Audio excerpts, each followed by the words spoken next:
कल हमने देखा किस प्रकार महारानी कुंती भगवान से विरह को महसूस कर रही हैं और भगवान से बोल रही हैं कि देखिए, इतने समय आप हमारे साथ थे और अभी जब सब कुछ ठीक हो गया है और युधिष्ठिर राजा बन गए हैं और ऐसी स्थिति में हो सकता है बहुत सारे लोग जिनका वध कुरुक्षेत्र के युद्ध में हुआ होगा, उनके पुत्र पौत्र हमसे बदला लेना चाहेंगे।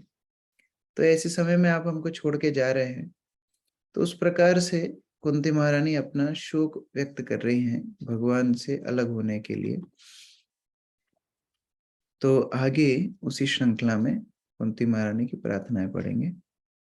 केवयं नाम रूपाभ्यं यदुभिः सह पांडव भवतो दर्शनम यर्हि ऋषिकानाम एवेशितु। योगिता माता जी पढ़िए। हरे कृष्ण प्रभु जी, नरोत प्रणाम। जिस तरह आत्मा के अदृश्य होते ही शरीर का नाम तथा यश समाप्त हो जाता है, उसी तरह यदि आप हमारे ऊपर कृपा दृष्टि नहीं करेंगे तो पांडवों तथा यदुओं समेत हमारा यश तथा गतिविधियां तुरंत ही नष्ट हो जाएगी। हरे कृष्ण। किस प्रकार उदाहरण दे रही हैं।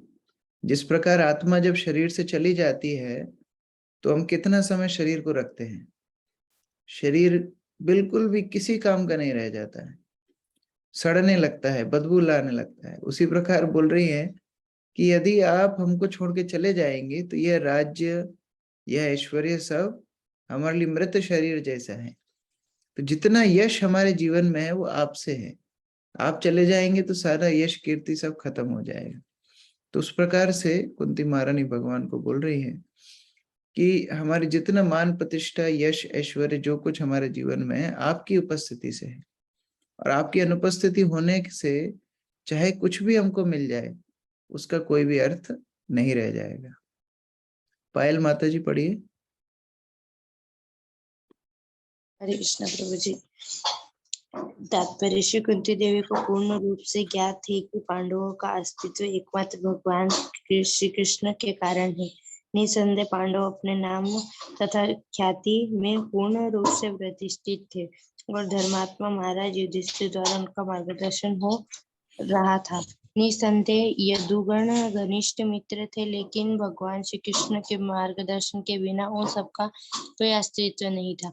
जिस प्रकार चेतना के बिना और शरीर की इंद्रियों के व्यर्थ रहती है, किसी को भी परमेश्वर की कृपा द्वारा मार्गदर्शन प्राप्त किए बिना अपने प्रतिष्ठा, शक्ति तथा यश का गर्व नहीं होना चाहिए।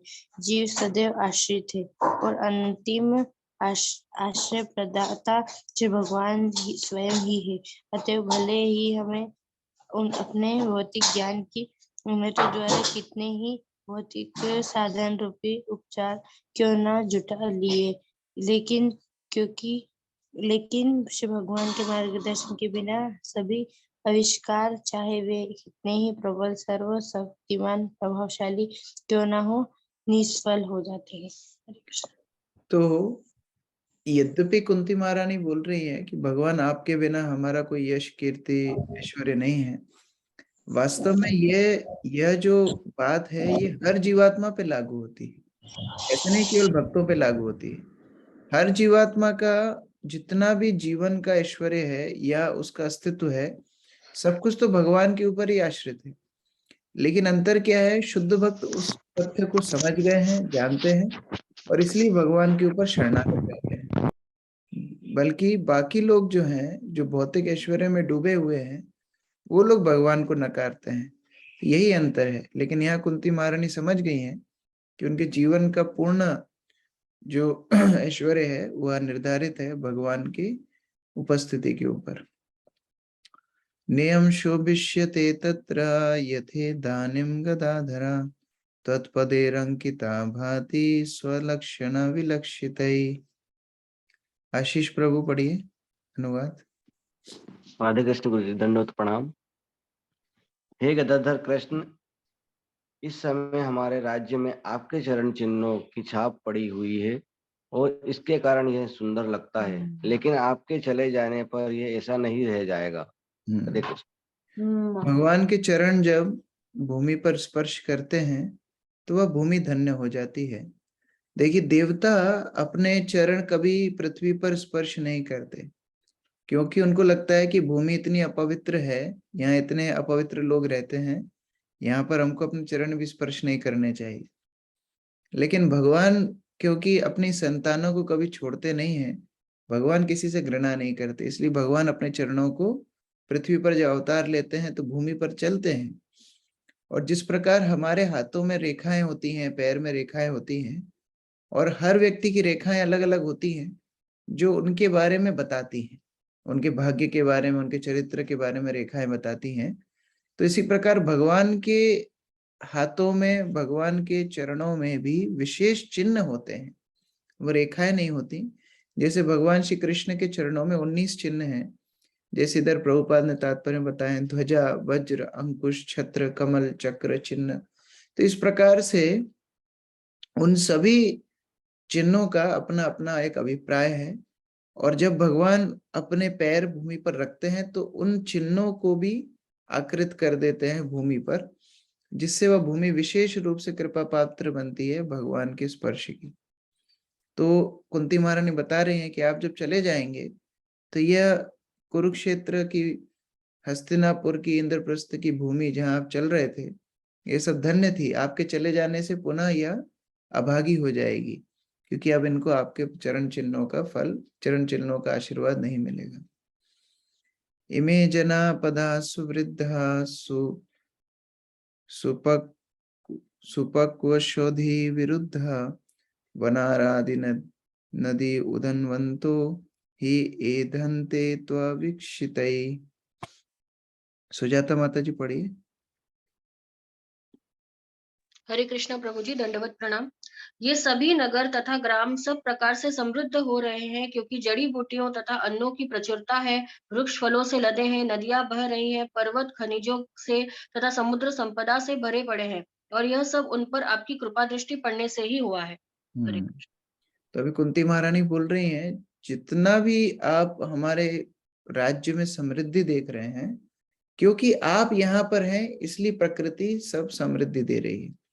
जैसे अभी कुछ हफ्तों पहले भारत के प्रधानमंत्री उज्जैन आए थे, तो जब उज्जैन आए महाकाल लोक का उद्घाटन करने के लिए, तो सारी नदी, सारी रोड्स, सारे ब्रिज, सबको रेनोवेट कर दिया गया।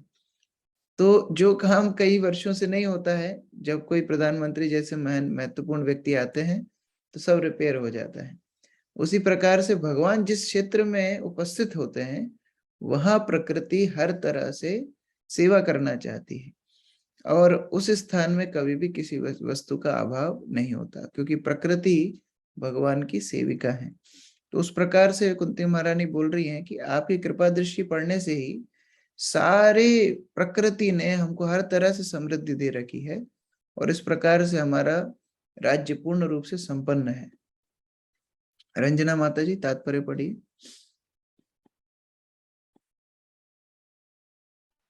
हरे कृष्णा प्रभु जी, दंडवत प्रणाम। श्रील प्रभुपाद की जय। तात्पर्य, मानव संपन्नता प्राकृतिक उपहारों से बढ़ती है, ना कि विशाल औद्योगिक उद्यमों से। ये विशाल औद्योगिक संस्था ईश्वर विहीन सभ्यता के प्रतिफल है, और वे मानव जीवन के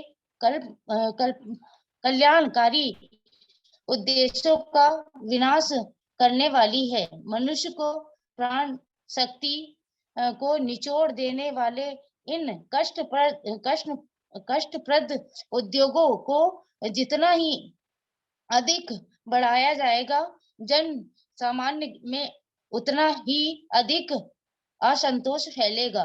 भले ही कुछ लोग इस शोषण द्वारा ठाट बाट से रह ले, अन्न, वनस्पतियां, फल, नदियां, रत्नों तथा खनिजों से पूर्ण पर्वत तथा मुक्ताओं से भरे हुए समुद्र, ये सब प्राकृतिक वरदान है, जिनकी पुष्टि परमेश्वर के आदेश से होती है और उनकी इच्छा के अनुसार ही प्रकृति उन्हें प्रचुर मात्रा में उत्पन्न करती है। यह उनका अभाव ला देती है। प्रकृति का नियम ऐसा है कि मनुष्य इन ईश्वर दान वरदानों का लाभ उठाए तथा प्रकृति पर प्रभुत्व जताने के उद्देश्य से शोषण की प्रवृत्ति छोड़कर संतोष धारण करके समुद्र बने। अपनी भोगवादी लालसा से हम प्राकृतिक का शोषण जितना अधिक करने का प्रयास करेंगे, ऐसी शोषणकारी प्रवृत्तियों की प्रतिक्रिया द्वारा हम उतने ही अधिक फंसते जाएंगे। यदि हमारे पास प्रचुर मात्रा में अन्न, फल, साग, सब्जी तथा औषधियां हैं, तो फिर कसाई घर चलाने और दीन पशुओं का वध करने की क्या जरूरत है? मनुष्य को पशुवध करने की आवश्यकता नहीं है। यदि उसके पास खाने के लिए प्रचुर अन्न तथा साग सब्जी है, नदियां का बहता जल खेतों को उपजाऊ बनाता है और हमारी आवश्यकताओं से अधिक जल उपलब्ध है, पर्वतों से खनिज तथा समुद्र से रत्न प्राप्त होते हैं। यदि मानव समाज के पास प्रचुर अन्न, खनिज, रत्न, जल, दुग्ध इत्यादि हो, तो फिर उसे क्या आवश्यकता है कि वह कुछ लाचार मनुष्यों के श्रम पर वह भयंकर औद्योगिक संस्थाओं के पीछे भागता फिरे। लेकिन ये सारे प्राकृतिक उपहार भगवत कृपा पर निर्भर है।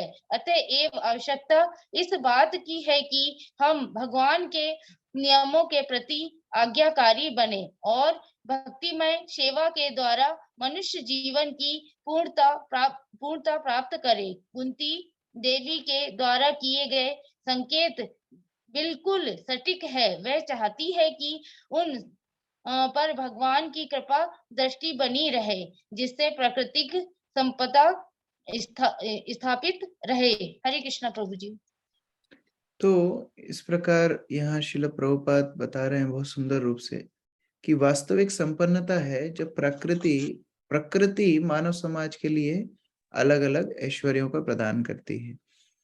अब क्योंकि भगवान को लोगों ने छोड़ दिया है, प्रकृति उस प्रकार से मनुष्यों को उपलब्धियां नहीं देती है।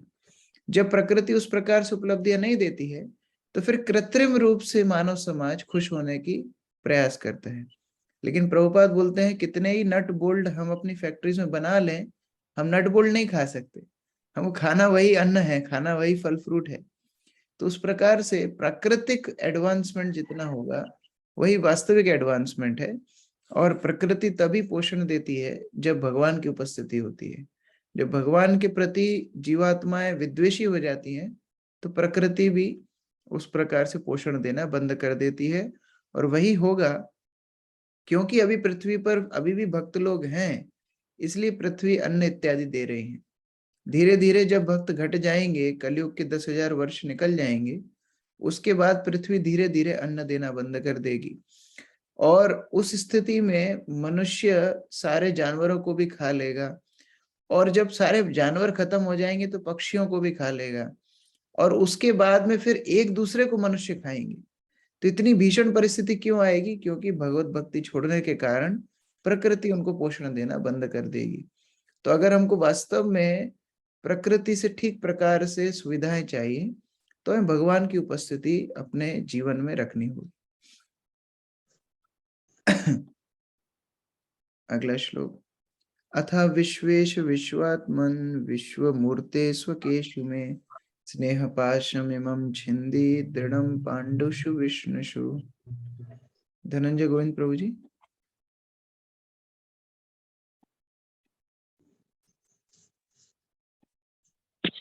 प्रभु आपकी आवाज कम आ रही है।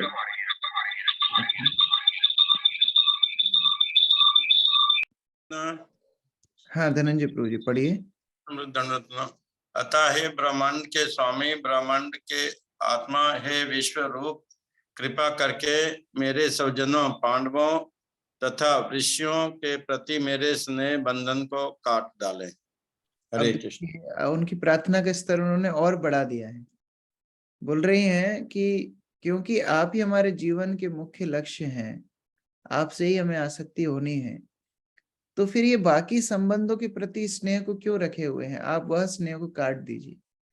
क्योंकि कभी अगर आपको भूल करके हम अपने संबंधियों के बारे में सोचेंगे, तो फिर हम अपनी भक्ति से च्युत हो जाएंगे। इसलिए आप हमारे ऊपर कृपा करके हमारे सारे स्नेह बंधन काट दीजिए।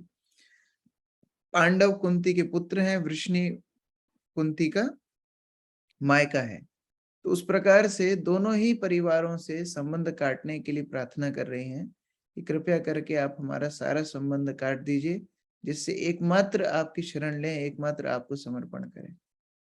मुकुल प्रभु तात्पर्य पढ़िए। हरे कृष्णा प्रभु। भगवान का शुद्ध भक्त भगवान से अपने लिए कुछ भी मांगने में लजाता है, लेकिन गृहस्थों को कभी कभी बाध्य होकर भगवान से कुछ कथा की याचना करनी पड़ती है, क्योंकि वे पारिवारिक स्नेह की ग्रंथि से बंधे होते हैं। श्रीमती कुंती देवी इस तथ्य से सचेत थी, अतएव उन्होंने भगवान से प्रार्थना की कि वे उनके स्वजनों पांडवों तथा वृष्णियों के प्रेम पाश को काट दे। पांडव उनके अपने पुत्र थे और वृषणी उनके पितृ कुल के सदस्य थे। कृष्ण इन दोनों परिवारों से समान रूप से संबंधित थे। दोनों ही परिवार को भगवान की सहायता की आवश्यकता थी, क्योंकि दोनों ही भगवान के आश्रित भक्त थे। श्रीमती कुंती देवी की इच्छा थी कि कृष्ण उन्हें पुत्रों अर्थात पांडवों के साथ रहे, लेकिन कृष्ण के ऐसा करने से कुंती के पितृकुल के लोग इस लाभ से वंचित रह जाते। यह सब पक्षपात कुंती के मन को दुख देने वाला था, अतएव उन्होंने इच्छा व्यक्त की कि यह स्नेह बंधन विच्छिन्न हो जाए। शुद्ध भक्त अपने परिवार के सीमित स्नेह बंधन को विच्छिन्न करके समस्त विस्मृत आत्माओं के लिए अपनी भक्तिमय सेवा का विस्तार करता है। यहाँ पर कुंती महारानी बोल रही हैं, क्यों बोल रही हैं दोनों परिवार से मेरा स्नेह बंधन छोड़ दीजिए? कि कोई बोल सकता है कि अच्छा कुंती इसलिए बोल रही है भगवान को रुकने के लिए क्योंकि पांडवों की भगवान मदद करते रहेंगे, राज्य पाठ अच्छा चलता रहेगा, तो इसलिए कुंती बोल रही है। कुंती बोली नहीं, हम ऐसा नहीं चाहते कि आप यहाँ रुकें तो पांडवों का भला हो और वहां पर वृष्णियों को आपसे वियोग हो, और आप वहां रहे तो यहाँ पांडवों को वियोग हो, तो मुझे तो दोनों तरफ से ही दुख होगा। क्योंकि जो माताएं होती हैं उनके दो परिवार होते हैं और दोनों को ही वो खुश रखना चाहती है। तो कुंती महारानी बोल रही मैं ऐसा पक्षपात परिवार के इस आधार पे नहीं कर रही हूँ, मुझे तो मेरी भक्ति के पोषण के लिए आपकी आवश्यकता है। तो उस प्रकार से शुद्ध भक्ति का पालन कुंती महारानी करना चाहती है, ऐसे पारिवारिक संबंधों के कारण कृष्ण को नहीं रोकना चाहती। इसलिए बोल रही मेरे सारे स्नेहों को आप काट दीजिए, मैं तो पूरे संसार की भलाई चाहती हूँ। ऐसा नहीं कि केवल एक परिवार की चाहती हूँ दूसरा परिवार खुश ना रहे, इस तरह नहीं। क्योंकि शुद्ध भक्तों का परिवार पूरा विश्व बन जाता है। इसके जीवंत उदाहरण षड गोस्वामी है। चैतन्य महाप्रभु के 6 मुख्य अनुयायी 6 गोस्वामी थे और सभी की सभी बहुत बड़े परिवारों में जन्म लिए थे, बहुत उच्च कुल के थे। कोई प्रधानमंत्री, कोई वित्त मंत्री, कोई बड़े से जमींदार का लड़का, उस प्रकार से सब स्थितियों में थे। लेकिन फिर अपने घरों को छोड़ के सन्यासी क्यों बने? क्योंकि अगर वो एक स्थान पे रहते तो केवल उसी परिवार का भला करते, लेकिन उन्होंने सारा पारिवारिक स्नेह को छोड़ करके वृंदावन में आकर के जो काम किया, तीर्थ स्थानों का उद्धार किया, मंदिरों की स्थापना की, सैकड़ों ग्रंथों की रचना की, कृष्ण भक्ति का प्रचार किया, और आज उन षड गोस्वामियों के बताए हुए मार्ग पर हम भक्ति का अनुसरण करते हैं। अगर वो ऐसा ना करते तो विश्व को आज कृष्ण भक्ति इस प्रकार से नहीं मिल पाती। तो उस प्रकार से उन्होंने पूरे विश्व को अपना घर बनाया। तो उसी तरह से श्रील प्रभुपाद बता रहे हैं कि कुंती महारानी पूरे विश्व के कल्याण के लिए प्रार्थना कर रही है। जिस प्रकार एक राजा पूरी प्रजा की संतुष्टि के लिए कार्य करता है, वह केवल एकाध व्यक्ति की संतुष्टि के लिए कार्य नहीं करता। जैसे भगवान रामचंद्र के बारे में बताया कि प्रजा की संतुष्टि के लिए अपनी पत्नी तक का त्याग कर दिया, क्योंकि प्रजा को अपने पुत्रवत वो धारण करते थे। उसी प्रकार कुंती महारानी बोल रही है कि मैं एक परिवार के भले के लिए आपसे प्रार्थना नहीं कर रही हूँ, मैं तो आपकी उपस्थिति चाहती हूँ, क्योंकि सभी लोगों की भक्ति का उत्थान हो। और इस प्रकार से पूरे जन कल्याण तभी संभव है जब आपकी शुद्ध भक्ति को लोग प्राप्त करेंगे। तो इसलिए अगर मेरे हृदय में किसी प्रकार की आसक्ति के कारण ये शब्द निकल रहे हैं, तो उन आसक्तियों को आप खत्म कर दीजिए। और उसके बाद अंत में ये 2 श्लोक बहुत महत्वपूर्ण है, जहाँ कुंती महारानी और सार रूप से अपनी प्रार्थना को बोल रही हैं। त्वयि में अनन्न विषया मतिर मधुपते सकृत रते मुद्दुहता दद्धा गंगे भोगम मुदन्वती। विनोद प्रभु अनुवाद पढ़िए। हरे कृष्ण प्रभु, दंडवत प्रणाम। हे मधुमती पति, जिस प्रकार गंगा नदी बिना किसी व्यवधान के सदैव समुद्र की ओर बहती है, उसी प्रकार मेरा आकर्षण अन्य किसी ओर न बटकर आपकी ओर निरंतर बना रहे। हरे कृष्ण प्रभु। तो अभी बता रहे हैं, गंगा के उदाहरण से सिखा रहे हैं। देखिए वहां हस्तिनापुर में गंगा बहती थी, तो वहीं का उदाहरण लेकर के बता रहे हैं कि देखो हमने गंगा को बहते हुए देखा है, किस प्रकार गंगा अपने मार्ग को बदलती है, लेकिन अपने गंतव्य को नहीं भूलती। मान लीजिए बीच में कभी कोई चट्टान आ जाएगी, तो वह चट्टान के बगल से निकल जाएगी। कभी कोई पत्थर आ जाएंगे तो उसके ऊपर से निकल जाएगी, कभी कोई वृक्ष वगैरह आ जाएंगे तो उनके साइड से निकल जाएगी, लेकिन कभी भी अपने गंतव्य को नहीं भूलेगी। वह बहेगी समुद्र की ओर ही। हो सकता है थोड़ा बहुत इधर उधर अपने रास्ते को बदल दे। उसी प्रकार से हमारे जीवन में बहुत सारी समस्याएं आएंगी।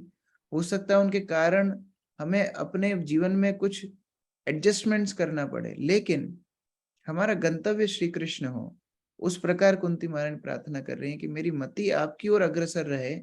चाहे बाह्य रूप से देखे कि मैं इधर उधर कुछ कार्य कर रही हूँ, मैं नहा रही हूँ, मैं खा रही हूँ, मैं सो रही हूँ, लेकिन मेरे गंतव्य आप हैं। मेरी मति आपकी ओर ही निरंतर बहती रहे। विनीत प्रभु तात्पर्य पढ़िए। हरे कृष्ण प्रभु जी, दंडवत प्रणाम। शुद्ध भक्तिमय सेवा की पूर्णता तभी प्राप्त होती है जब संपूर्ण ध्यान श्री भगवान की दिव्य प्रेममयी सेवा की ओर लगा रहता है। अन्य समस्त स्नेह बंधनों को काटने का अर्थ किसी दूसरे से स्नेह जैसे सूक्ष्म भावों का पूर्ण निषेध नहीं होता। ऐसा संभव नहीं है। चाहे कोई भी जीव क्यों न हो, उसमें दूसरों के प्रति स्नेह की भावना होती ही है, क्योंकि यह जीवन का एक लक्षण है। इच्छा, क्रोध, लोभ, आकर्षण आदि जैसे जीवन के लक्षणों को विनिष्ट नहीं किया जा सकता, केवल इसके लक्ष्य को बदलना होता है। हरे कृष्ण। तो जब पिछले श्लोक में कुंती महारानी बोला है कि मेरे स्नेह को काट दीजिए, उसका अर्थ यह नहीं है कि मुझे पूर्ण रूप से निष्क्रिय बना दो, मैं किसी के प्रति कोई भावना ना रखूं। नहीं, लक्ष्य को बदलना चाहती हैं। इस श्लोक में वही कुंती महारानी स्पष्ट कर रही है कि ऐसा नहीं है कि मेरे स्नेह को काट दो मतलब मैं किसी से कोई मतलब नहीं रखूंगी, मैं केवल अपना अपना देखूंगी। नहीं, वह बोल रही है मेरे स्नेह को काट दीजिए और स्नेह बढ़ाइए। किधर? आप में बढ़ाइए। तो इच्छा, क्रोध, लोभ, आकर्षण, यह सब जो भावनाएं हैं, इनको हम नकार नहीं सकते कि नहीं नहीं हमारे अंदर कोई इच्छा आए ही ना, हमारे अंदर कोई आकर्षण आए ही ना। नहीं, लेकिन वही लोभ, वही आकर्षण, वही इच्छा किसके लिए हो जाए? भगवान के लिए हो जाए।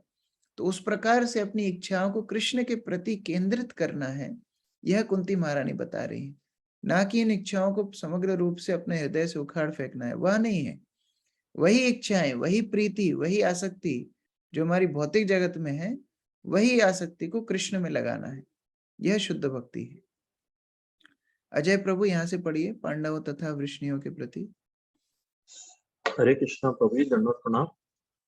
पांडवों तथा वृष्णियों के प्रति उनका स्नेह भक्ति की परिधि से बाहर नहीं है, क्योंकि श्री भगवान की सेवा तथा भक्तों की सेवा अभिन्न है।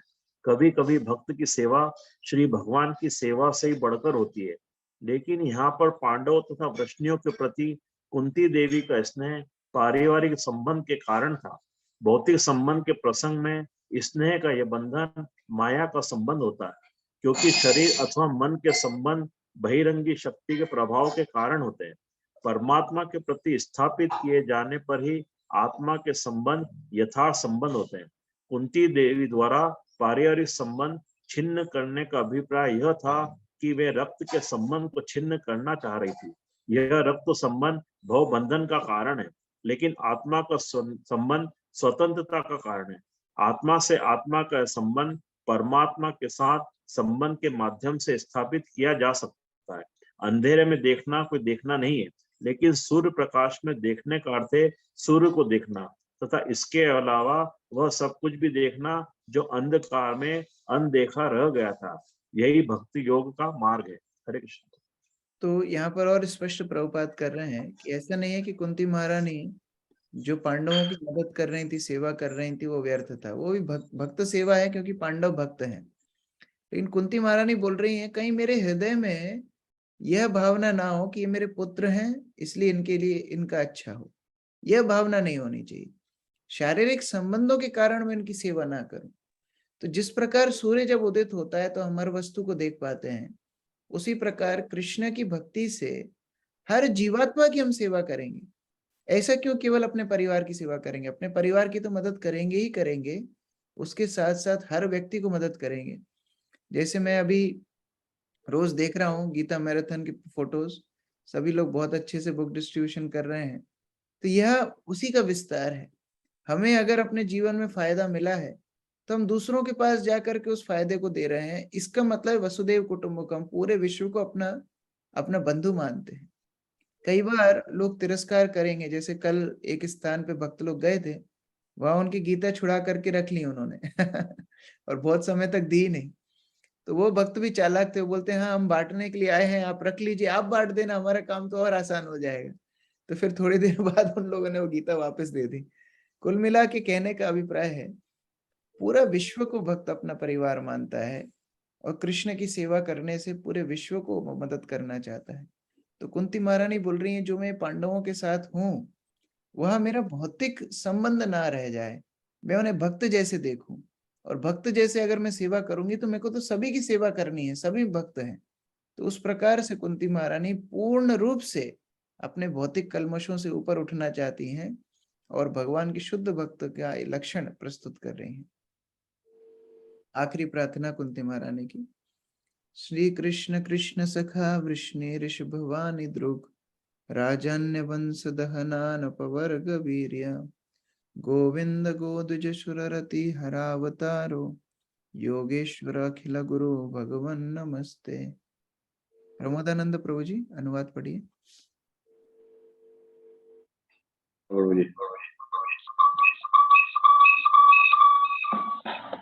श्री कृष्ण, हे कृष्ण, हे अर्जुन के मित्र, हे